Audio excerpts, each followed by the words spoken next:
मैं चालू करिए।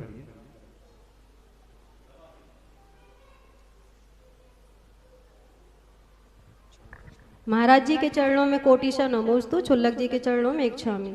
महाराज जी, मेरी जिज्ञासा है, जो नरकों से निकल के जो जीव तीर्थंकर बनते हैं तो उनकी क्या नरकों में स्पेशल व्यवस्था रहती है? और असुर कुमार के देव उनके साथ भेड़ा भिड़ी का काम भी करते हैं और वो तिल तिल करें देह के खंड, तो मतलब उनके साथ भी वो ही होता है।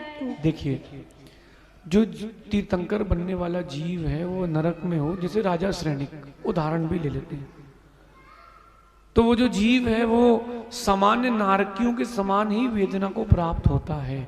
कोई अलग से कोई भी व्यवस्था प्रारंभ अवस्था में नहीं है। वैसे ही दुख मिलते हैं लेकिन वो दुखी नहीं होता। कारण ये है कि वो सम्यक दृष्टि रहता है, छायक सम्यक दृष्टि है, तो उसको पता है कि इन वेदनाओं को सहन कर लेंगे तो कर्मों की निर्जरा होगी, तो वेदनाओं को वो शांति से सहन कर लेते हैं। कौन? जो तीर्थंकर प्रकृति का बंध किया सम्यक दृष्टि जीव है। लेकिन अंत के जो 6 महीने रहते हैं उनके लिए बाड़ी बना दी जाती है देवों के द्वारा, ताकि उनके जीवन में कोई उस समय कोई कष्ट ना आए, संक्लेशता ना हो, और वो आयु बंद करके नवीन पर्याय में जाए। देवों के नारकियों के 6 महीने पहले आयु बंद होता है, इसलिए उनके लिए ऐसी व्यवस्था कर दी जाती है। 6 महीने पूर्व से उनको कोई कष्ट नहीं देता, वेदना नहीं देता, इतना जरूर होता है, बाकी जीवन भर वही वेदना मिलती है। वो धैर्य से सहन करते हैं, चलो कोई बात नहीं सहन कर लो, तो वो सम्यक के कारण ऐसा करते हैं, ऐसा समझिए महाराज जी। और सम्यक दृष्टि जीव जो गृहस्थ में रहकर 14वें गुणस्थान तक जा सकते हैं क्या? और हाँ। भावलिंगी मुनिराज क्या 9वें ग्रेविक के ऊपर भी जाते हैं कि 9वें ग्रेविक तक रहते हैं? देखिए, श्रावक का 4थे गुण स्थान के ऊपर, अवृत्ति का कोई स्थान नहीं, वृत्ति का 5वां गुण स्थान, 14वें गुण स्थान तक महावृत्ति की परिणति रहती है, ऐसा समझ। अगली जिज्ञासा के लिए तैयार रहेंगे शैलजा जैन। नमोस्तु महाराज जी, त्रय मुनिराजों के चरणों में बारंबार नमोस्तु, और हमारे आदर्श हमेशा प्रसन्नचित रहने वाले छुल्लक जी के चरणों में इच्छामि इच्छामि इच्छामि। महाराज जी, मेरी जिज्ञासा है कि ये हमेशा से सुना जाता है कि बच्चा माँ के गर्भ में ही सब कुछ सीखता देखता है, उसके बाद फिर वो बाहरी दुनिया में आता है, जिन लोगों के बीच में वो रहता है तो वो उनसे सीखता है। लेकिन कभी कभी किसी बच्चे को देख के ऐसा क्यों लगता है कि ये अपने पूर्व से भी कुछ लेके आया है? देखिए माँ, सबसे पहली बात तो छुल्लक जी के रिश्तेदार हैं, इसलिए विशेष है। रिश्तेदार हैं के?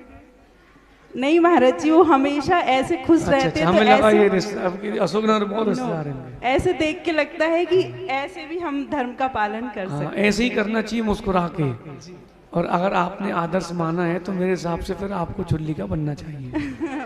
पूरी कोशिश रहेगी। आगे चलते हैं। बच्चा गर्भ में बहुत कुछ सीखता है। जो जन्म के बाद व्यक्ति बच्चा 100 बार सिखाने में सीखे, गर्भ और टाइम्स 100 गुना अंतर है। यद्यपि वो सभी चीजें सुनता हो जरूरी नहीं है, लेकिन वो भावनाएं वहां तक पहुंचती हैं। आगे चलते हैं। अगर बच्चे को वर्तमान में गर्भ में ही माँ अच्छे संस्कार दे तो काम बनता है। पूर्व के संस्कार भी साथ में आते हैं। रावण की बैलेंस बना के चलना चाहिए कि वर्तमान की परिणति पूर्व की पर्याय को या संस्कारों के ऊपर हावी ना पड़े। बंदेत का पारनाम के ऊपर हावी ना पड़े, बंदेत का पारनाम का ऊंचा, ऐसा समझिए। अगली जिज्ञासा के लिए तैयार। जहाजपुर वाली माता जी, तो हम लोगों की चर्चा हुई, आधा पौन घंटे चर्चा होती रही। श्रावक इशारा करें कि चले महाराज जी लेट हो रहे हैं, चलें चलें। मैंने कहा चलते हैं चलते हैं। ऐसा करते करते करते करते ये हो गया और लेट हो गया। एक पुल पड़ा, पुल में एक चूहे के ऊपर से गाड़ी निकली ही थी, मरा नहीं था, वो तड़प रहा था। उसको नमोकार सुनाना चालू किया, हम लोग रुक गए। उसमें एक मकड़ी थी, तो मैंने कहा जिंदा इसको निकालो। वो हाथ डाल के निकाला, मकड़ी चल पड़ी। मैं समझ गया उस मकड़ी का पुण्य शेष था, उसके निमित्त से मैं अंदर आया था।